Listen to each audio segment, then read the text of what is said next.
Horror has that link with things that you love. That's why it scares you, is the idea of terrible things happening to people you care about. That's really the point. That's what we both like, and something that we wanted to explore and just like terrorize people. Absolutely. Because it's fun to scare people. Traumatize people through our art. Mm-hmm, It's good stuff.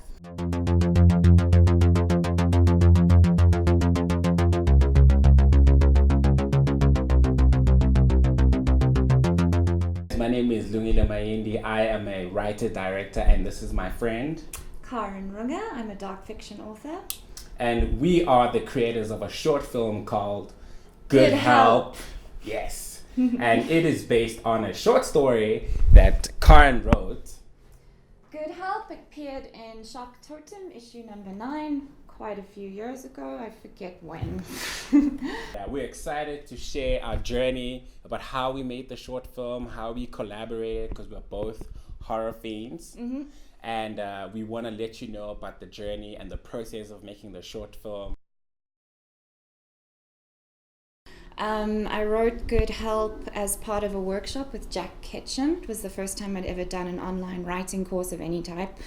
And the assignment was to write a short story about something that you love and something that scares you, because horror has that link with things that you love. That's why it scares you, is the idea of terrible things happening to people you care about. That's really the point. The original short story is actually a little bit different to the film. In the short story, not in the film, we had to make some changes. In the short story itself, it's about an elderly man who is being abused by his nurse, the nurse who's in charge of him. So this idea of an old man who's very helpless, being abused by someone who everyone trusts, and no one would think that it's happening, and yet it's happening under everyone's nose. And this relationship between this home care nurse and this old man that she's responsible for. The problem being that she's a psychopath. That's really the issue. So I was trying to write a story where, from appearances, everything looks fine. It looks like she takes very good care of him. It looks like she's wonderful.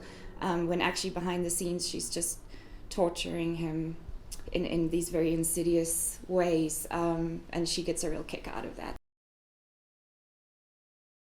It's been years and years of me and Lungile saying we must do something together. We should do something together. We should. And then we finally did.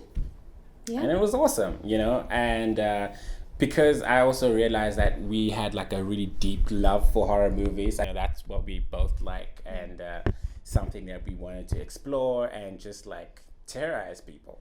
Absolutely. Because it's fun to scare people. Traumatize people through our art. Mm-hmm, It's good stuff. Mm-hmm. So our process for pre-production was basically adapting the short into a script. Yeah. We worked together on that, sending the script back and forth until we were happy with it, and then we started location scouting, and then doing a storyboard, a shot list, and then hitting up all our friends that are actors and actresses to want to be in the movie. Funny enough, like a lot of stuff happens behind the scenes that people never get to see, like asking people to be in your movie. Finally, we got like 3 amazing actors that were like really keen and really, really amazing. Nosi was the lead. Zizi Pateni. Actually, you're one of the actresses too. Yeah. And our friend Ika. And so basically just going from prepping them in terms of what kind of wardrobe do they need in order to help tell the story. Then we did some location scouting, some shot listing, and then we just planned for the day. We did a shooting schedule, and then the day came for us to shoot, and we just said, fuck it, let's do it. It also involved groveling before my father so that we could turn his house into a movie set. So the film is actually shot in my dad's house. Thank you, Dad. Total chaos for the whole day. Yeah. And we're very grateful. Very, very grateful.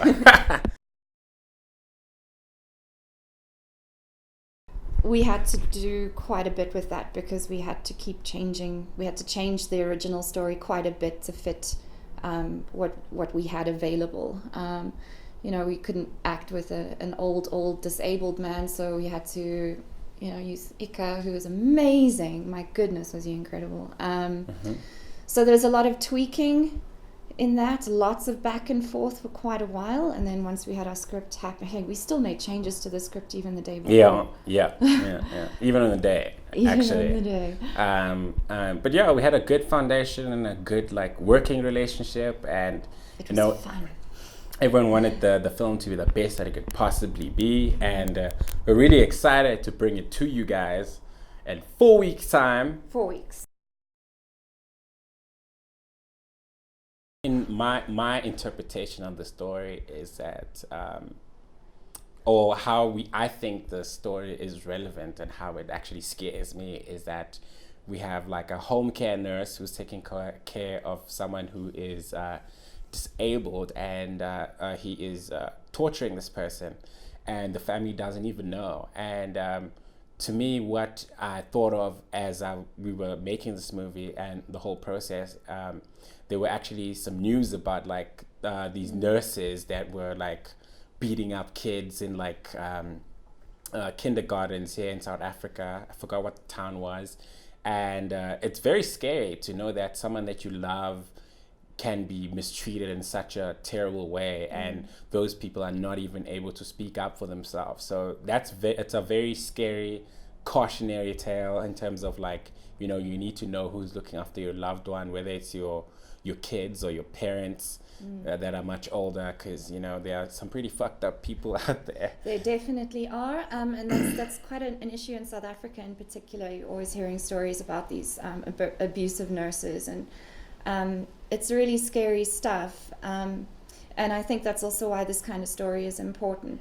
Good Help in itself, as it is, doesn't really have a plot so much. It's more like a portrait, day in the life sort of snapshot of what this man goes through every day with this nurse. And he's got a very loving family, are very supportive, but they have no clue what is going on, and this nurse is just milking it.